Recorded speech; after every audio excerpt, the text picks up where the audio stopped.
boy. Here's a bubble. There we go. Oh, a little better. Hold on. Alright, I just gotta fix the hair. Okay. Make it at least somewhat presentable. Alright, whatever. I don't care anymore. Kyle, you have to care. It's your life. I don't hair anymore. Actually, no, you really don't have to care.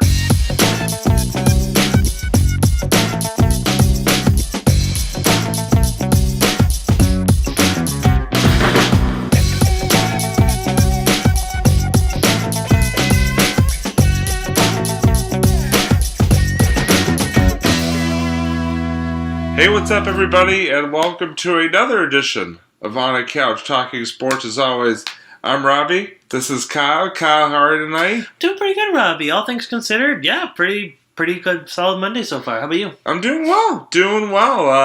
And joining us live via the magic of cell phone. Whoa. A first time making an appearance on a Couch Talking Sports. Our buddy Mike is joining us. Mike, welcome to the show. Thanks for having me. So what we're going to do tonight is we are going to recap the exciting, unfortunate, dramatic Super Bowl 52 that took place last night in Minneapolis. Yeah, the Patriots, our hometown New England Patriots, as many of you all know, took on the Philadelphia Eagles. Which is also Bradley Cooper's hometown. Yes, that is true. He was in the owner's box last night for the game. And unfortunately for the Patriots and for Patriots Nation, the Patriots came up a little bit short of their sixth Super Bowl and second straight Super Bowl, falling to the Eagles. 41-33 was the final. It was a very exciting game from start to finish. And so I guess to start off, and I'll start off with you, Mike, being our guest, just your sort of overall impressions of Super Bowl 52 from about 24 hours ago. Overall, it was a good game, which was good to see. It was close, back and forth, a little high scoring, I thought, considering. But I thought, seeing how it was close, it was entertaining throughout. So at least that was a plus. Yeah, exactly. I mean, it was very back and forth. The Patriots, took a couple leads there in the fourth quarter. Yeah. But unfortunately, the Pats defense really did not do their job last night. It's really what it came down to. Kyle, what were your sort of overall takeaways from the game? Well, the game. Sorry, the game itself was. I pretty much agree. You pretty much said everything especially with the defense. It was really sad to see that because their defense was. I mean, they weren't like breaking any records this year, but. They were getting better, I thought, and I feel like this game they really just dropped the ball. No pun intended. In a lot of cases, they just I don't know because like the offense was pretty strong. They took the like you said the leads changed, but I don't know. I agree. I don't know where the defense was. Where were they? Yeah, I mean, and the Patriots' defense has been kind of an Achilles heel all season long. Yeah. I mean, they have had their struggles, but last night was just on a whole nother level. And Mike, full disclosure, Mike is not necessarily a Patriots fan. I don't know what team did you say you root for? Do you really have a favorite football team? No. Good football. I was always a Peyton Manning fan, so I followed him around to the Colts, and then of course to Denver. After his retirement, I've just been a roaming fan. Don't have allegiance to one particular team. But let me ask you, sort of going off of the previous point, were you surprised from sort of not an outsider's perspective, but just sort of a casual fan's perspective at how poorly the Patriots played defensively last night in the loss? Yeah, I think, especially as Kyle was saying, that they have gotten better, from their first couple of games, against the Chiefs and the Panthers where they struggled. And they did turn it around quite a bit, basically up until last night. Yeah, definitely. I mean, they didn't show up. I mean, I don't know how else to put it. They just did not They did not look ready to play. They could not get off the field on third down, which was one of my keys for them, was like getting off the field on third down, especially those third down long situations. They just could not get the stop when they needed to, Kyle. They couldn't get it together. They just, I don't know. You're right. Like their head just wasn't there. They had so much trouble covering that offense. Like, they looked terrible, especially compared to what's the quarterback's name? Nick Foles. Nick Foles. Yeah, Nick Foles he actually did a pretty good job. Like but you figured like it seemed like in some cases they were just like letting him kind of like go through. It's like, well, why would you do that? You're just letting these players like there's no coverage, there's no plan on anything. And the Patriots defensive line could not get any pressure to Foles. No, there were no. The Patriots did not sack Foles once. The Eagles did get a sack at the end on that fumble that sort of ended the game, but neither team really got, both quarterbacks had a lot of time to throw. Tom Brady had over 500 yards passing and 2 touchdowns in the loss. That was very impressive. So I guess the next question I want to ask both of you guys, and again, Mike, I'll start with you, is which quarterback do you think played better in that game? I guess as far as just numbers are concerned, I'd say Brady did. As far as if you're looking at just numbers and QBR rating, then if you go on the ball side, you could see that he made more important passes. Right. When it really mattered. But purely numbers, definitely Brady. Kyle, what do you think?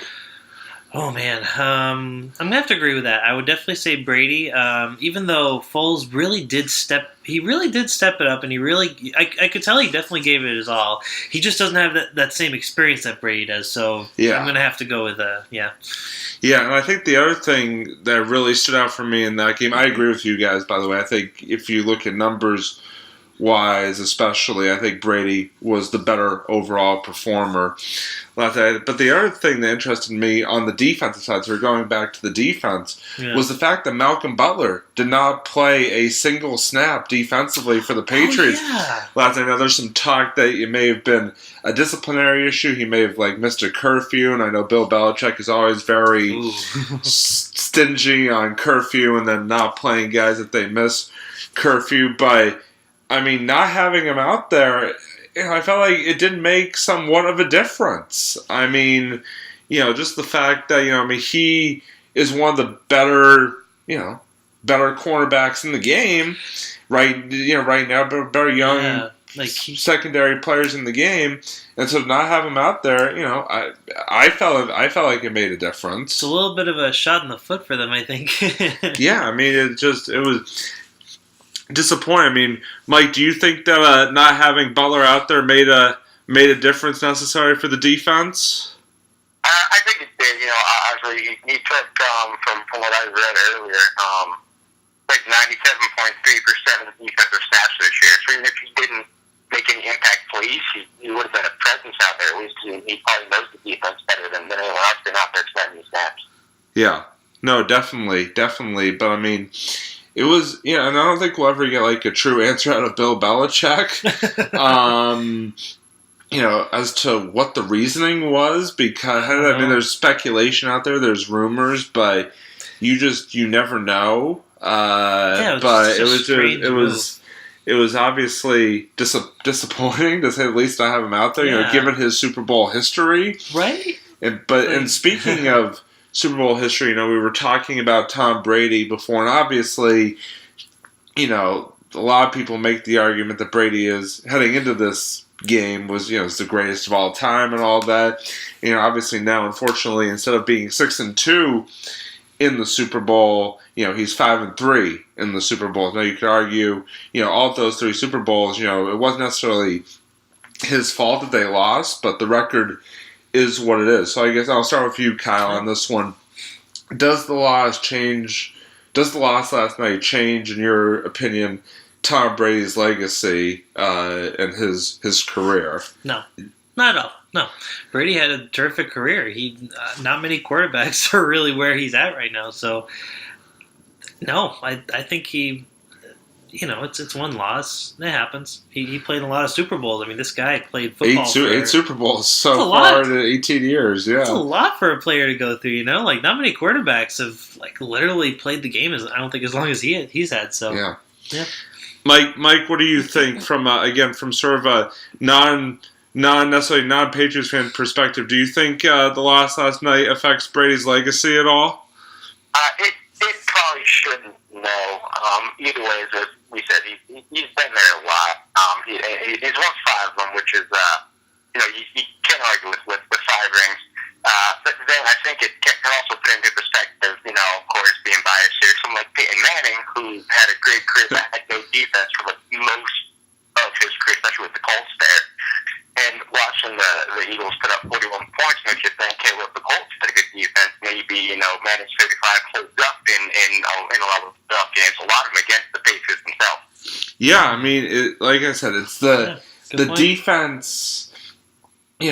Tom Brady cannot play defense. He can't go out there and make the defense make plays. And I think that was the problem last night. Is that the defense just did not step up. Brady gave them 2 different leads in that fourth quarter, and both times the defense, did not, basically allowed the Eagles to march right back down the field and take the lead right back. Through them like that. But so I agree. I don't think that Brady's legacy should be. I don't think it should be. I think some people try to. The Brady haters out there, so to speak, will try to make it feel like, he's 5-3, da da da da. But I don't think it should affect his legacy at all. But I think that what it does do is, I think it gives him and the whole team motivation going forward into next season, because they're going to have Julian Edelman coming back. They're going to have Hightower hopefully coming back healthy. So they're definitely, the guys that were injured this year are going to be back. And so I guess the sort of the last question I kind of want to pose to both you guys, and Mike, I'll start with you on this one, is that do you think that the Patriots should be, obviously we're just about 24 hours out from the Super Bowl from last night, but do you think the Patriots should be considered favorites, at least in the AFC, heading into next season? Sadly, probably yes. Me not being a fan, they should be. And I guess on that point, especially today's game, if you look at the playoffs of this year and all these quarterbacks that were in there, Taylor and Mariota and all these guys that aren't, throwing heavy quarterbacks. If you have a quarterback that can throw the football, a traditional drop back, step and throw quarterback. Yeah. And then I think that you have a shot. If you look at all the newer quarterbacks and all these teams that snuck in at 9-7 or something like that, you can't expect those same results from those quarterbacks. But with a complete pass, you kind of know what you're getting. Yeah, exactly. And Kyle, what do you think? Should the Patriots be favorites heading into next year? Yeah, I still agree with that. Yeah. Yeah, I do too. Again, Gronk hopefully will be getting healthier, coming off that concussion, and there's all these little things. Cooks will hopefully be back, and you don't know what guys are going to leave in free agency, but assuming Brady and Belichick are still there, I think you definitely have to count the Patriots as one of them, not the favorite, at least in the AFC, heading into next season. Well. Mike, listen, we really appreciate you coming on. I know you've wanted to come on for a while now, and it was really great having you on. Thank you for joining us, and we will definitely be ringing you again in the future to come on. We really appreciate it. Thanks, dude. Great. Thanks a lot for having me again. No problem. Take it easy, Mike, and we will talk to you soon. Talk to you guys later. All right. Now again. Our buddy Mike, or my buddy Mike, Kyle's new buddy, Mike, joining us here, and so we're going to now sort of move on ourselves to the end portion of our episode. Did you still want to talk about the halftime? Oh, of course. Sorry, my bad. Yeah, it's all right. My bad. And we can sort of. You can even, if you want, use that as your model. I know sometimes you don't. Might, although actually I do have kind of something I want to really mention. So let's so let's. Obviously, there was the football last night, and then there was the the halftime show and Actually, I have notes about it too. So the halftime show and the commercial. So Kyle, I'm gonna sort of let you take over here and give us your review of. Well, you can review both. Yeah, review both. Yes. Give us your review of the halftime show and the commercials from last night. So I'm going to start with the commercials because that's usually the beginning of the show. That's usually what starts first. So. Well, it's all throughout, obviously. Or throughout, yeah. I figured that's a big portion of the Super Bowl there. So the commercials I thought were overall they're pretty funny. Like they weren't like any record-breaking commercials or anything, but I personally really like the Tide commercials with David Harbour, the guy from Stranger Things. That was great. Even the little Mr. Clean reference they threw in at that point, that was fantastic. Just more of those. We cannot get away from that Tide commercial from last year with the Tide character guy literally just shaking his behind. Yeah, Mr. Clean. It's you just can't get away from it. No, it's just and of course the Bud Light commercials they brought back their Dilly Dilly nights. Dilly. That was pretty good too. I like that. I like the Bud Night. That was pretty cool. Little armor and everything. They even had someone at the game wearing that. That was I don't know if you picked up on that at the end. That was pretty. Oh yeah, I saw that. Yeah. The mascot guy. That was pretty funny. That was awesome. That was good stuff. Of course, they had some weirder ones too. I thought they had some of those car commercials. Man, I just like Steven Tyler driving the Kia, and then he drives so fast. They play Dream On, and then he goes back in time. Oh yeah, he became younger. CGI. Yeah. That was weird. I'm sorry. I didn't like it. That was certainly interesting. It was I mean, granted, don't get me wrong, I love Aerosmith and everything, but it was just like, what? But, of course, then there was, you had they had other sports, obviously, it's because, you're watching football, so you have the Olympics taking their opportunity, hey, Winter Olympics, so those are pretty cool, very short, sweet, to the point, hey, the Olympics are here, so watch them. That's really... Yeah, exactly. Well, NBC is like the official network of the... yes. So they got to keep all their, sports going. Honestly, yeah, a lot of car commercials. Obviously, the cars really get into the Super Bowl and cars. Yeah, and then you had just a lot of cars, a lot of babies too. I know it's just so many babies, cars and just abundance of cars and babies just all throughout. That was pretty funny. Yeah. And what else? Then there was, of course, and there was, Black Panther car commercial, which also was going to lead me to talk about the trailers, the epic movie trailers that were so good. I loved Westworld Season 2. I don't know if any of you guys saw Westworld. Great show. Watch all of it, please. So good. It's going to take the slot of Game of Thrones, so if you need something to watch while you're waiting for Game of Thrones, Westworld. And of course, you had Jurassic World. Pretty good. Han Solo, the Han Solo movie, cool. Jack Ryan TV show, just all this random stuff, all these trailers. And of course the Avengers. That was the best. Can't wait for the Avengers. So sorry, I'm on my nerdy rant. Robbie doesn't care seriously. Right now. This is my opportunity to rant a little. Nerdy when I said give us your review, I did not mean to launch into a 5-minute long rant about the different movies that were displayed on the commercials. So yeah, that was pretty much about it. The commercials were pretty solid. Oh, can I just mention one more thing? Sure. Non-nerdy related. The Odell Beckham and Eli Manning, that thing was pretty comical. That was pretty awesome. Dirty dancing. Yeah, exactly. That was hysterical. That was good. They outperformed the movie by far with that commercial. So sorry, movie fans. But anyways, what were you I was just gonna ask you what you thought of the sort of moving on a little bit. What did you think of the halftime show? The halftime. So overall, I thought it was pretty good. Like nothing, groundbreaking as well. Like I liked the Prince tribute. The Prince tribute was really good. Yeah, the Prince tribute was nice. I mean, it was what it was. It was good. Like I think a lot of people expected a lot, but. You know what? I think what we got was pretty decent. I like that he switched different instruments. He had the piano. He was playing the piano one part. Then he got the marching band, another part of the thing. And then, Yeah, then he went out in the crowd. He did that selfie Oh, the with selfie the kid. with the kid. and By the way, everything. it was from Massachusetts. We came to Yeah. find out afterwards. Go Mess. Yeah. There you go. And yeah, honestly, yeah. I mean, even without the guests, like I gotta say, there for were no what, guests. That was like one of the first, besides Prince, obviously, but there were no like in-person guests, which I don't think.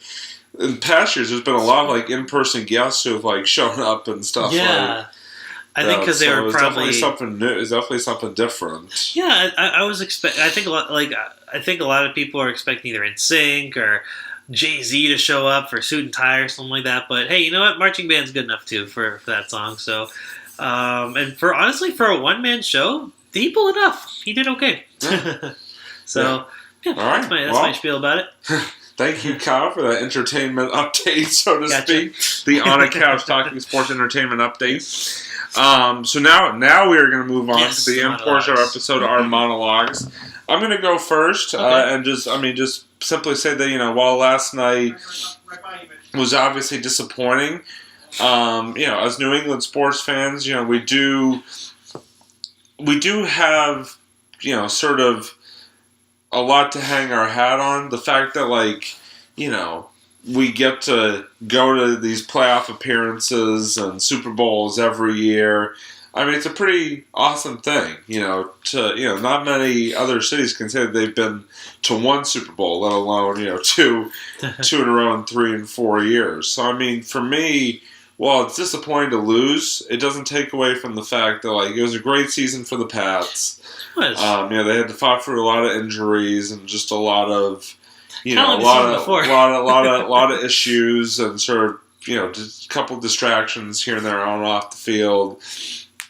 But they were able to persevere every week and, come within 8 points of winning a second straight Super Bowl. And now, we get to move on to cheering for the Celtics, who are doing really well, the Bruins, who are doing well, the Red Sox, who, spring training starts in 9 days or something like that, or pitchers for catchers report 9 days. So, it's always an exciting time to be a Boston sports fan. And even though the Patriots lost, it doesn't change. They had a great season. So, He did. I want to just give a thumbs up to the Pats thank you for giving us another season's worth of memories.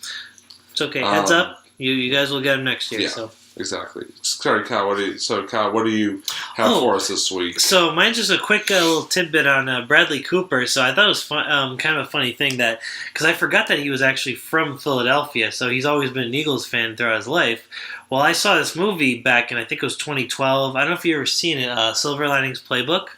No. You ever seen that one? No. It's actually pretty good. It's well, it's not really technically a sports movie, but one of the biggest parts of the movie are the Eagles actually, because at some point in the movie he goes to the Eagles stadium and they actually kind of watch him play because he in that movie he's also he sort of plays like himself a little bit, which I thought was kind of a fun fact. So, anyways.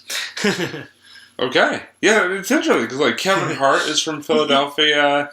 Sylvester Stallone, Bradley Cooper. Right. I mean, there are definitely a lot of A-list celebrities who call the city of brotherly love home. And it was funny on one of the Boston's radio stations today. For some reason, they decided to play the "It's Always Sunny in Philadelphia" theme song coming back from a break. I was like, okay, this is an interesting choice, but hey, go for it. It works. But yeah, it was a good game last night. It really was, and proud of the Patriots, and congratulations to the Eagles. Obviously, first ever Super Bowl championship. Yeah, right. That's pretty awesome, guys. I mean you guys were the underdogs in that. They earned it. There's nothing more to say than they earned it. And Pats again, hold your heads up. We'll be back next year. But anyway, that's gonna do it for this edition of On the Couch Talking Sports. Want to thank Mike for coming on. Thank you, Mike. Did a really good job for a first time. Good insights. Yeah, had some really good insights.